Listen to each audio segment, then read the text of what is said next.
Hey guys, I'm Josh from Layzee. Thank you for tuning in. We're saving the world one trailer at a time. Today we're going to do a Montana high country orientation. We're doing these videos for a couple reasons. Lots of customers who go through an orientation and then they think back and they forget some things, so this is something they can refer back to. There's also a lot of customers who can't come for an orientation in person, so this is a mild substitute for that, or maybe the mister could come but the missus couldn't, something like that. There's also those customers who are looking at getting into a Montana or Solitude or something like that, and maybe they want to figure out what kind of maintenance, how you operate these things. So these videos are for those customers. The problem with these videos is going to be they're going to be repetitive. They'll be boring probably, so skip through to whatever parts you kind of want to see. The other problem is going to be they make changes always, so they're always like halfway through the year, a quarter of the way through the year, they'll make a change here or there, and then an appliance will be obsolete or something like that. So just keep that in mind. And then of course, this is going to be on one floor plan for the Montana High Country. The switches and the valves on different floor plans will be in different, different locations. So you have to figure out what that kind of stuff is, but I'll show you how those things kind of operate as best I can. So let's start on the outside, guys, and then we'll work our way inside. Alright guys, let's do some stuff here on the outside. Right up front, we have a rougher kind of storage. Really nothing special going on here. There are some of these Montana high countries that will have a generator prep. And what that means is there's going to be a silver box here that would house a generator. There's also going to be a plug-in into that generator. But that's not, installing a generator is not something a basic or regular customer is going to be doing. So I'm going to leave that alone. But this is rougher kind of storage here. Nothing really to touch or mess around with. Now on the other side is where your battery goes. And there is something you have to do there. So you can see I have the battery hooked up right now. Black's negative, red's positive. You don't have to necessarily disconnect this all the time because there is a battery disconnector on the side. We'll talk about that. But for the winter, when the trailer's not being used, you want to make sure you pull that battery out, disconnect it, and bring it inside the house. Don't store it on a concrete floor. That right there's the vent for the battery. That should be hooked up just so that any kind of acid or off-gassing comes outside the trailer. Nice light here, no big deal. This pin box up front here is a road armor. It's basically like the old Rotoflex one we saw in the past. It just shifts up and down like so. Helps with chucking. But there's nothing you have to really adjust on here. Or it's not pivoting hitch, nothing like that. So just a straightforward hitch. Just provides a little bit better stability, or I guess not stability, comfortability when you're towing. Coming down the side here, we have our auto leveling controls. Now I've done a video on this separate, so you can check that out when you can. But basically you just turn that on, and then the arrows on the left will let you circle through each mode. So you can check, level side to side, front to back. Auto retract rear, auto retract all, manual mode, auto reconnect, dropping front jacks. I don't use the auto reconnect or the connect function just because I find sometimes the ground can move and it won't properly adjust for that. So I just use manual mode and the auto level function, and that seems to eliminate any kind of confusion when you're trying to back in. But watch the video on that. I did the best I could. Awesome. Right here is our propane tanks. So you're going to have a 30-pound tank on one side, a 30-pound tank on the other. Now, whichever tank this switch is pointing at, this black switch right here, is the tank it's drawing off of. Now, I don't have propane in this tank yet. I'm going to hook that up in a second. But if I did have propane, this red line right in here would be green. And then what's going to happen, that being green line, once this tank goes empty, it will turn red again and automatically start drawing off the other tank, which is on the other side of the trailer there. So you don't have to flip that over necessarily, but when you see that's red, you're going to come here, flip it, it's going to turn green again. Then you can take this tank off and get it filled. When that tank goes empty, you can you'll see it turn red again. It'll automatically start drawing off of this tank. Flip the valve over, just back and forth like that. Called an automatic changeover. The idea is you shouldn't run out of propane. It'll automatically start drawing off the other tank. Now I've got things plugged in at the back already with just a little cheater cord, but this is the cord that comes with the trailer. It's a 50 amp cord here. Goes in the side of the unit. It's about 25 feet long, and it comes out to this just end right here. It's a 50 amp end. All right. Now these have two ACs now, so to run two ACs, you have to be using 50 amp. If you're just going to use one AC and you have 30 amp at the site, you can always adapt it down with something like that. Adapt that down to 30 amps. So like I said, when you're on 30 amps, you can only use one AC at a time. And then let's say you go to a site that only has 15 amps, or you got your house and you're plugged into the house and the house only has 15 amps, you can again adapt down to 15 amps, which is this little guy. But if you do that, you can't use either AC or the electric water heater. All right, throw that back in here. All right. Inside here is where all your controls are for water, basically. So that's all done from in here. Right here at the top, you see we have an outside shower. I'm just gonna hang on a second here, sorry.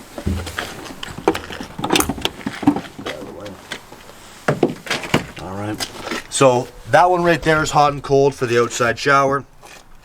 You saw how it disconnected there. I think a lot of problems with that is that people will forget to winterize that. So, don't forget to winterize it. Right here is our freeze guard winterizing system. Okay, so you can hook up a hose to here, bring this hose down to a jug of antifreeze, and then turn this valve right here down below to your right, cameraman, to your right there.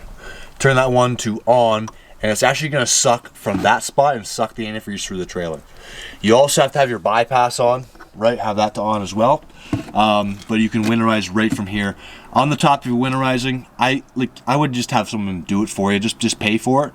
But that's how you run your antifreeze through if you're doing it yourself. Another key is that you drain your low point drains, which are right down here at the bottom. Okay, so you'd open these lines here. Those will drain your antifreeze for you, or sorry, drain your lines for you, and you need to drain your water heater itself, which I'll show you here in a second. Now, if you're using city water connection, that's this guy right here. So you're gonna bring a hose up through the bottom, hook up to the city water connection, bingo bango. You should be using a water pressure regulator to make sure you're bringing your pressure down below 60 psi. Just on the regular, that's what you should be doing. Now, if you want to fill your freshwater tank, you're still gonna have it on city water connection. Then you're going to turn this valve from normal flow to fill, just like that, okay? Then you're filling your freshwater tank instead of using your city water connection. We'll talk about on the inside how to use your freshwater tank with the pump there. Now, this guy right here is your tank flush. So this is if you have the black water open, you're draining the black water, you're going to hook up a hose here, it's going to spray down the inside of your black water tank. These are all labeled, right? So you can kind of figure this out.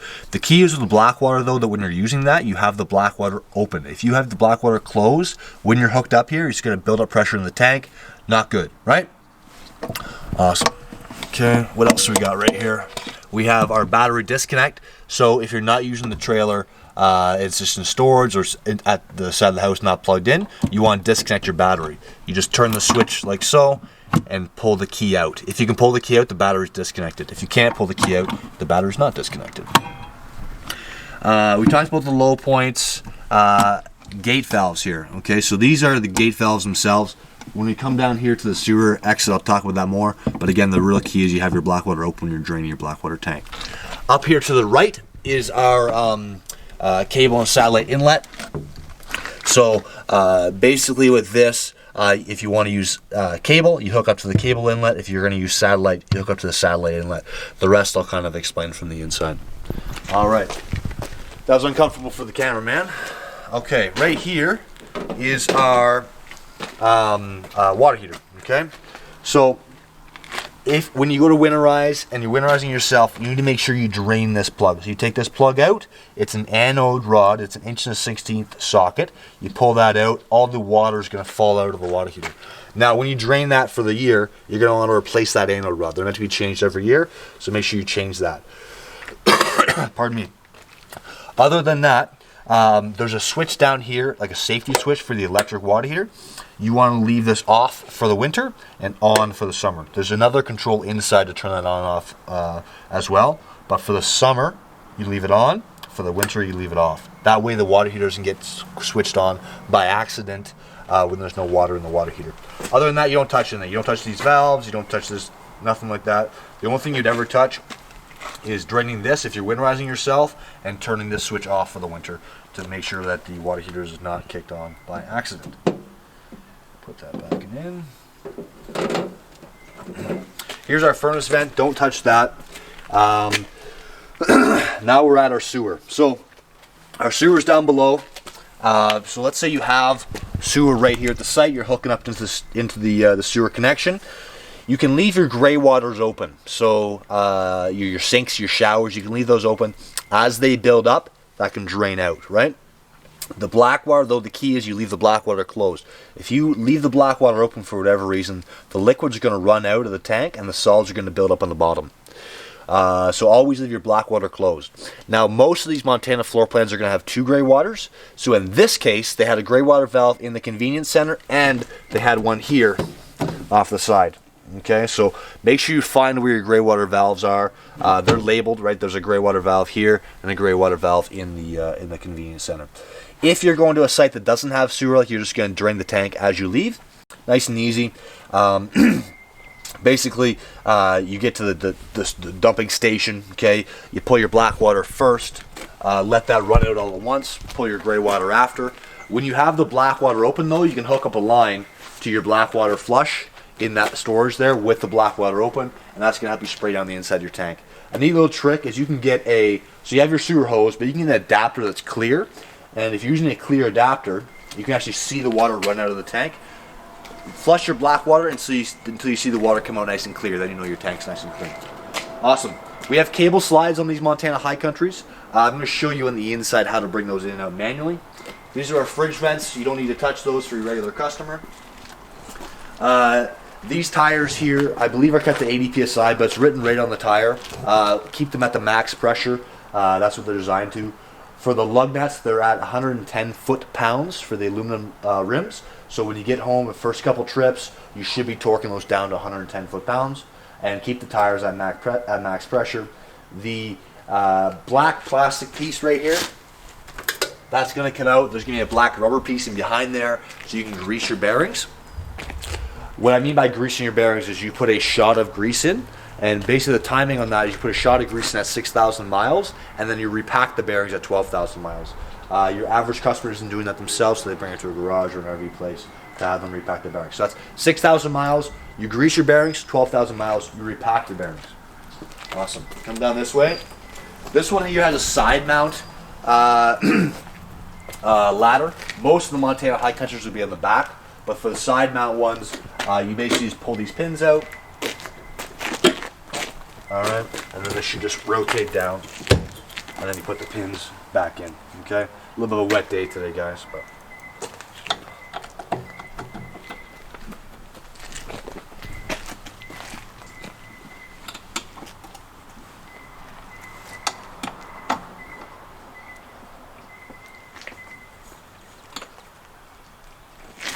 okay. This right here is actually just a vent for the freshwater fill. The tank itself is at the back here. It fills at the front, like I was saying, but that's just the vent for that, so that it doesn't gurgle or make too much pressure there. That's just the 50 amp service. Obviously, got a little cheater cord there on for now. And then some of these floor plans will have a secondary drain because the two washrooms are too far apart, and that's what we have down here. Just a separate drain right there for the washroom at the back of this model. Okay, so just be wary of where your drains are and where your gate valves are. Cool, let's come on the side here, or sorry, on the back, I mean.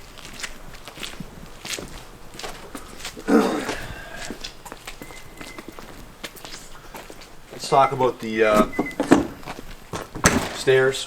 Got these Morride stairs. They're cable assisted, so they're nice and easy to handle. Okay. But what happens is sometimes you're around like a piece of ground there, or one side's higher than the other, or whatever. So you have to adjust the pins. What I mean by that is pull the pins out. Okay. Move the legs up, just to adjust for that.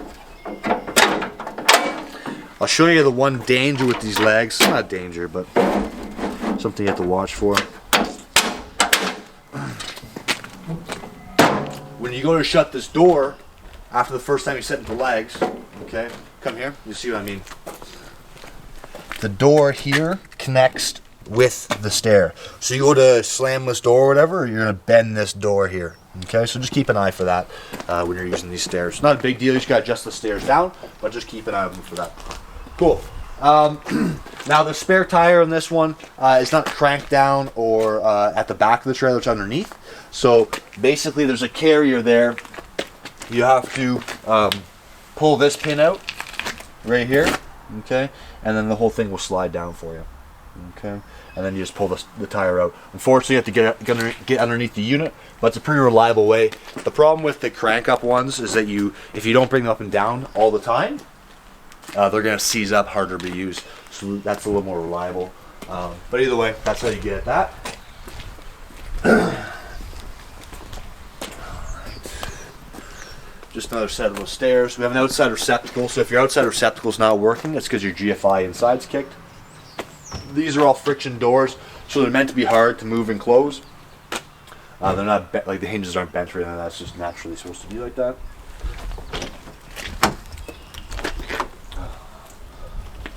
Just the other side of our storage. No big deal. You're gonna have 3 different keys. You're gonna have a key for the front storage, which is a 751 key. You're gonna have a key for these doors right here, and then you're gonna have a key for each man door. So on this one, we have 2 man doors, so we're actually gonna have 4 different keys: front baggage, side baggage, man door, man door. On the maintenance aspect, you have to be maintaining these door locks, and what I mean by that is you have to stick the key in, shoot a shot of grease, keep those nice and moist. Good word, Josh. Also, you got to be getting up on your roof, checking your seals every 90 days. I'm going to do a specific video on roof maintenance, so check that out. But basically, there's seals around the roof. You have to be out there maintaining. If you don't, it'll leak. It's just how long it takes to kind of leak. You have to be out there doing that. Great. We're going to bring out the awning. We'll do that here just in 1 second. All right, guys. I'm just in here. Going to run out the awning.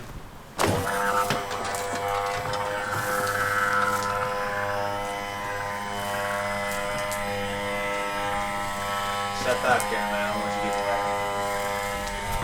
Basically, this comes out all the way, basically until the valance, which you'll see here in a second, hangs down at 90 degrees, like so. Okay. From there, you can adjust the pitch, right? So if you want to lower down that side, you can adjust that arm. If you want to lower down this side, you can adjust this arm. What you do is you loosen off this knob here. Make sure that's loose. Grab that arm itself. Pull it down, and then tighten up this knob. Okay? Now, the awning is pitched this way or pitched that way. For when you go to bring the awning back in, you have to loosen off this knob. It's going to shoot back out to even, and then you can bring the awning back in. These awnings are not meant for windy situations, so if it's windy, you put the awning away. It's okay for like light rain, but for heavy rain, you put the awning away. If the awning bends or breaks due to a heavy windy situation or a heavy rain situation, those aren't warranty things. We have insurance claims every year for that, so just keep that in mind. Can you think of anything else on the outside, cameraman? Okay, we'll go inside. Hey guys, I'm back. We're gonna do the inside of this guy. Right there's your fire extinguisher. I like to start with your safety stuff. That's for putting out fires. Right here in the hallway is our smoke alarm. Alright, that has its own 9-volt battery on it, so if that battery gets low, it's going to start beeping once every 30 seconds. And then we have another detector up here in the bedroom. This one right here specifically for carbon monoxide. That also has its own 9-volt battery in it. So if that gets low, again, that's going to beep once every 30 seconds. Down into the living space is usually where our propane detector is. It's always near the floor. Cameraman found it already. So that is the propane detector. That is plumbed right into the unit though. So if the battery in the front gets low, like the actual battery for the trailer, that's going to start beeping once every 30 seconds as well. If you're ever cleaning in here with like some different chemicals, like I don't know what, but I've seen different chemicals set that off. So just be careful with that kind of stuff. It may not necessarily be a propane leak. It may just be what you've been doing with in the vicinity of that. Great. All right. So right here's our propane appliances. We'll start with these. Before you try to light your fridge, your furnace, your water heater, anything like that, you always want to light your stovetop first, and you just turn this burner itself to light. I don't think you can hear the camera, but I can hear the gas come through, and I just spark it nice and easy. Now, once I know I have propane here at the appliance, I know I can go about trying to light my water heater or something else. The oven is below us, or sorry, below that. So I just turn this to the first flame and hold this in. As I hold it in, I'm going to spark it over here on the left. So hold this in, spark it. Okay. Just going to check here, see if it lit. Now, I did light this beforehand just to get the propane through. Often, because it's a small gas line, the pilot light takes a while to light. So just, you may be here for a minute, 2 minutes, something like that. But I've already lit that. So now I have it. I'm holding this this switch in, this knob in, letting the thermocouple heat up. Once I let it out, then I can turn to whatever temperature I want. And you should be able to see there, a full burner lit up. Right on. Okay. Now, if I'm going to use the oven a few times in the weekend, sure, I'll leave it on pilot. If I'm not using it again that week or weekend, I'll just turn it off. It is pretty easy now to light these. Now they have the sparker built in. The old style ones, you had to get on your hands and knees and light it back with a stick style lighter. To your right here is the fridge. There's a display here outside the fridge right there, but your switches are inside. So first thing you do is you turn it on. Okay. Then I can control, are you on the, yeah, okay. I can control which selection I want to use. Okay. So I want to have on auto.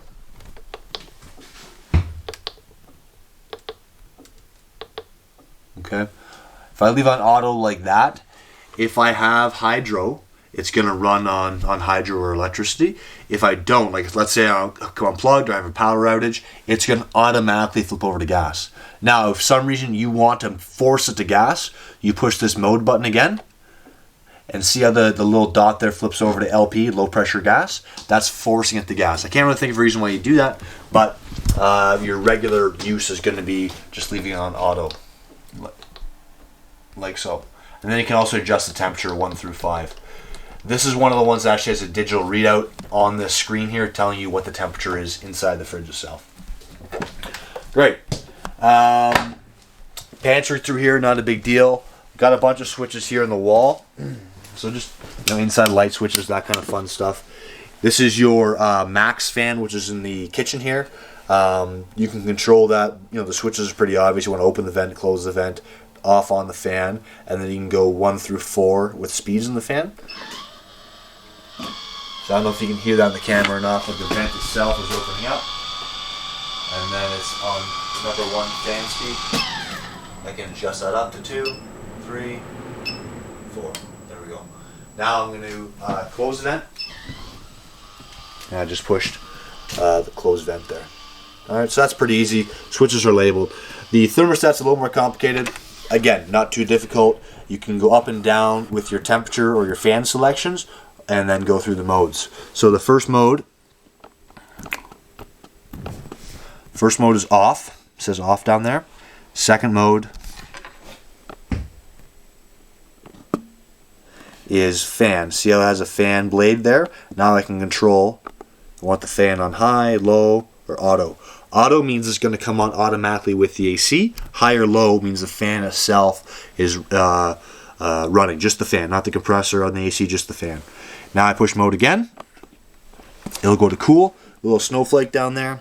And then it'll can control, the AC will come on depending on what temperature I have this set at.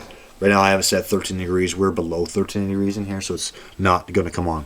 I push mode again. We're on furnace with the flame there above. It's 24 degrees. We are not 24 degrees in this unit, so the furnace came on, which you can hear there in the background. So what you're going to hear on the outside is the fan running, and then you're going to hear click, click, click, click, click, and then the roar of the flame. Now when I go to shut this off, I just go to mode again, go to off. The flame itself will go out, but the fan will continue to run just to blow any excess kind of heat. Some of these Montana high countries will also have a heat pump, and that is at the 4th mode or the 5th mode, whatever that is on here. So you have heat furnace or heat pump. Come around, cameraman. So there's another one right there, heat pump. And then you control the temperature on the heat pump. So that's the heat pumps on the AC. It's going to come through the AC vents, and it just adjusts the temperature up and down for that as well. And then mode, again, shuts everything off. Great. Down here is your central vac. You have a switch to turn that on and off. There's accessories underneath the bed. I'm not much of a vacuumer at home, so don't know if I can help you that too much, but that's where the central vac is. You can actually empty the bag from there as well. In here on your left is where all the breakers and the fuses are. Okay. They're all labeled. Fuses here, breakers are there as far as labels go. The actual breakers are right through here and the fuses are right through there. Each fuse has a red light beside it that will light up if it's blown, so you know that fuse is blown if there's a red light. And then the breaker, you know, it'll look halfway blown like that if it is in fact blown. Okay? But if you have an electrical problem, this is where you want to start looking for the problem itself. Alright. And then up here, I got my cameraman moving all over the place today, is where all your switches are. So we'll go through these individually. The slides, you know, in or out, that's pretty straightforward. With cable slides like what we have, when they go all the way out, they just kind of stop. Okay, there's no clutch or nothing like that. They just gear down. Bless you, cameraman. And then we have individual slide switches here. We saw how they operated. You have awning lights, porch lights, living room lights, all those kind of fancy hitch lights, those kind of things. The main controls here, though, are your water pump. So if you have water in the freshwater tank, so you filled it up from the outside using that city water connection in the front we talked about at the beginning, and you have water in the tank, you can turn your water pump on. It's going to pump water from the tank to the taps. Now, if you have city water connection, like you have water at the site, you don't have to worry about that, right? You're not using the pump because whatever pressure you have on the line is pressure you're going to have in the taps. So that was your water pump switch. Right here are two water heater switches. So the gas one's nice and easy. You want gas, hot water, you just flip it on. Basically on the outside you hear like a click, click, click, and then the roar of the flame. If the water heater fails to light, this little red fault light will stay on. That's most likely because the gas isn't there yet. So you would turn it back off, turn it back on again, bingo bango.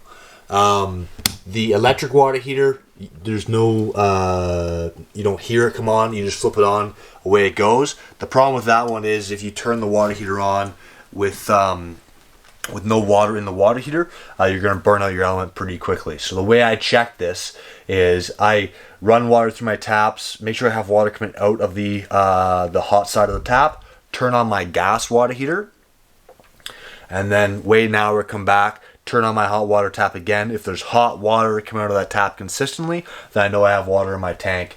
So that's what I do just to be sure I have water in my water tank.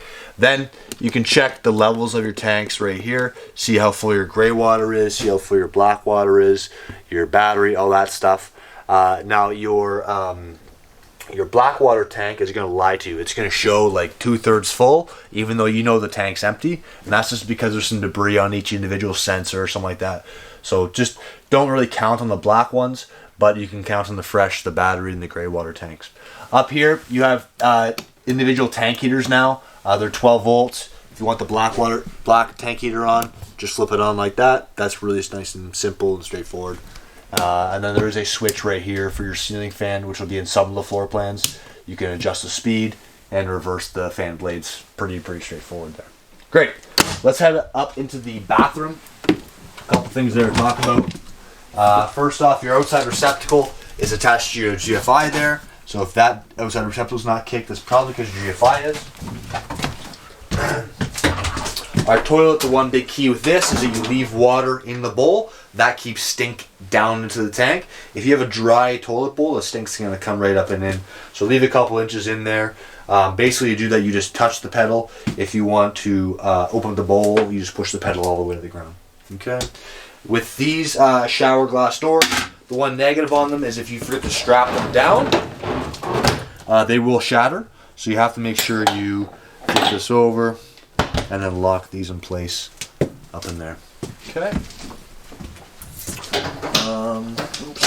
Jacket's caught. Can you think of anything else on the outside or on the inside, cameraman? Oh, yeah. Right up through here we have our fireplace and TV and DVD player. I forgot about that. Alright, so fireplace is nice and simple. You turn it on or off from that switch. You can have a timer on 30 minutes, an hour, I think up to 7 hours. You can adjust different flames, and then you can adjust the heat, high, low, or off. Okay, so that's pretty straightforward. The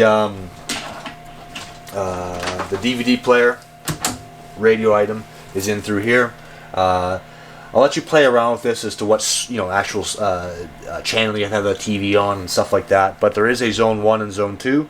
So zone 1's inside, zone 2's outside. That's right through here. The on-off switch is right there. You can bring auxiliary in, so if you have something on your phone, you can plug it in through there. USB in through here, or a headphone jack as well. But you can play around with that. There's a remote for that. That looks like that. There's a remote for the TV, and then there's actually another remote for the fireplace itself as well. Okay. The TV.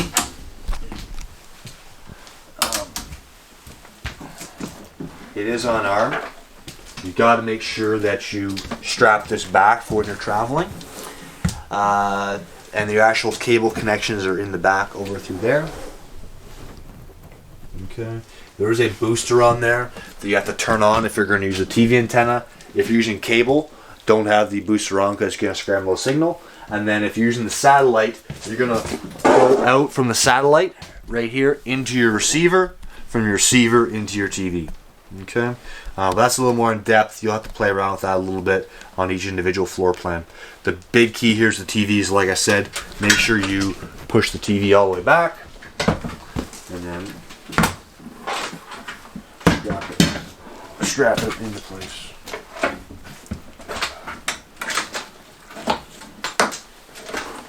Make it almost look harder than it is.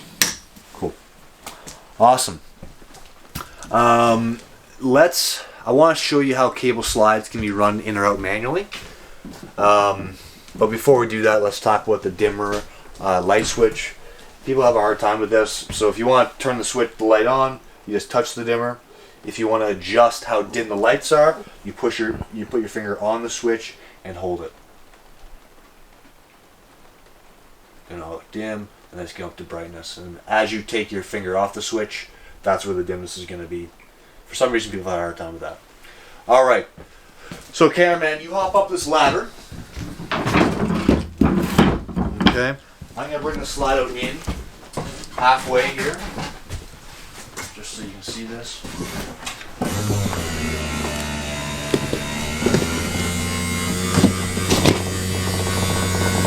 My cameraman actually is a gymnast, so this works.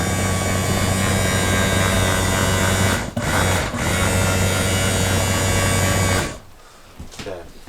Now, ideally, I don't like, standing on the island, but on the ladder in here. So, basically, each one of these Montanas comes with a little screw fitting here that goes into a screwdriver, or not a screwdriver, into a drill. So you're going to put this into the drill, and then you can actually bring in or out your slide manually by threading this motor in or out. So it's from this side here, you put the drill in, it's flexible, and you can bring your slide in or out manually if you ever have an issue with battery power or something like that. It's on this side of the motor. It's a really large Robertson bit, like a number 4. But that's how you can do that if you need to manually. Obviously only for emergency situations, but there is a manual override for cable slides, which is nice. Alright. So I think that's everything on the inside, guys. I hope you liked the video. I know it may have been repetitive, a little boring for you. Click the like button if you did. Subscribe please too. We're putting all kinds of sales videos out every day, and we're going to try to put an orientation video on each brand once a year. Thanks guys. Have a good day.